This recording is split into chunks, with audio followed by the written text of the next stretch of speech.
It's another fresh start video. So we're learning note patterns, fingering, a couple of chords, power chords, riffs, whatever. I'm going to take you back to the way I kind of learned guitar without overthinking. That's something we're going to talk about is uh, how people get kind of overwhelmed by the thoughts of guitar versus actually just the action of practicing. So I'm going to be pushing for more action, less kind of getting trapped inside of our own minds. All right, because I guess I was lucky the way I learned. I thought about it, but not too much. I mostly just went by the sound, and I think that is probably, later I learned the theory.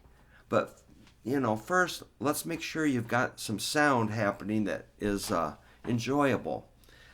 And then later we can unpack it. So, I tell this story a lot that when I started guitar, we learned those E, F, G notes, B, C, D, G, A. Just like, your traditional sight reading book gets you through the notes in the first three frets, which is not a bad way to go. I did rebel against that and just decided to do my own thing. I said I don't want to do lessons anymore. I didn't want to do sight reading. I regret that. But that's the way it was, and I did pretty good. I came back and learned sight reading later.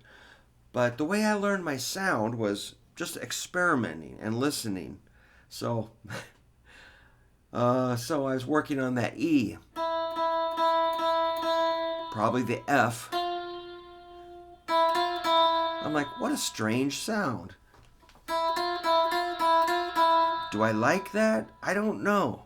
How about this? E and F sharp. I'm like, that sounds kind of dumb. I always thought that sounded like a rubber horn on a tricycle. Wah, wah, wah, wah, wah, wah. I'm like, that does not rock. So, I'm like, I'm getting more frustrated at it. And then I played this E to a G, which reminded me of my brother's Black Sabbath albums. Like,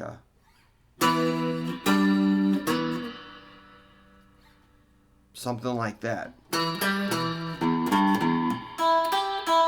I thought that sounded kind of powerful and kind of menacing and just sounded confident and big and loud, and I loved it. E, G, E.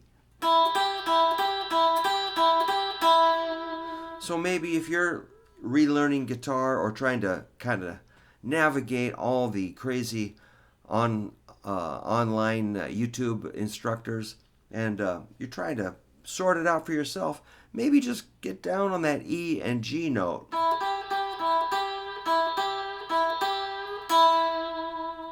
You can even put on a little overdrive.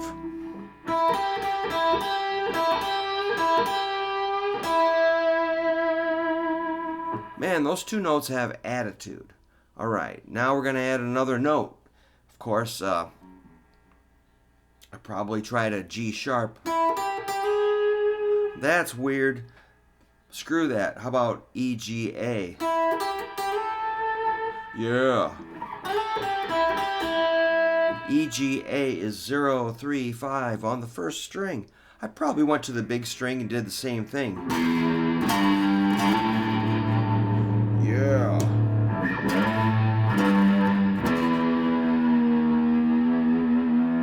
E, G, A sounds pretty good. E, G, A.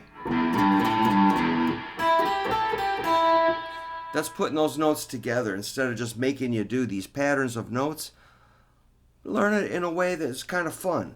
E, G, A. Next, I don't know, I don't remember. But I probably came up with this B flat, like this. And now it's getting more menacing, more kind of sinister, more dark, more gnarly, more powerful. E, G, A, B flat. which I knew that was kind of a dangerous note.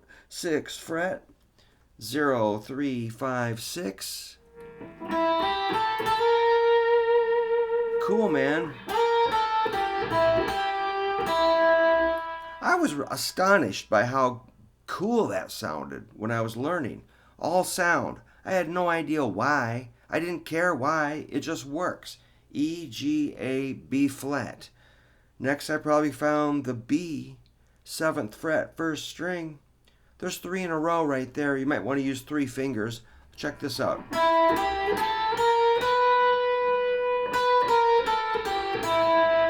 You can use any finger you want, of course, but 3 fingers.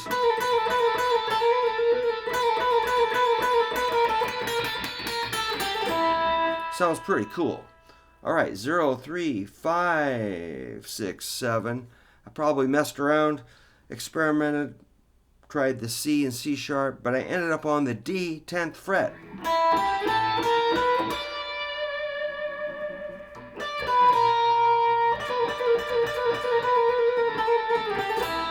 That's E, G, A, B flat, B, D, or 0, 3, 5, 6, 7, 10.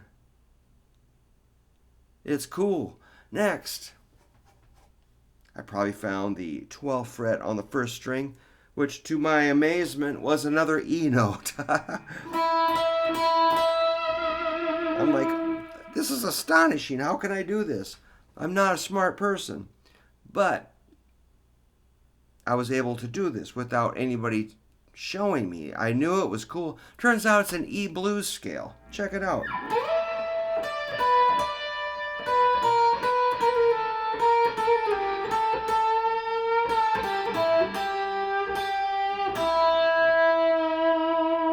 Wow.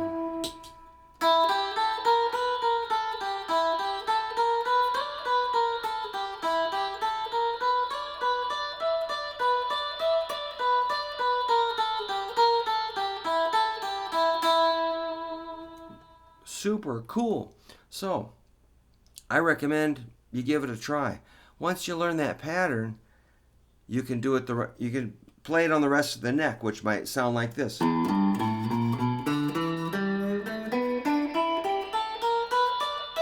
So you can link it any way you want.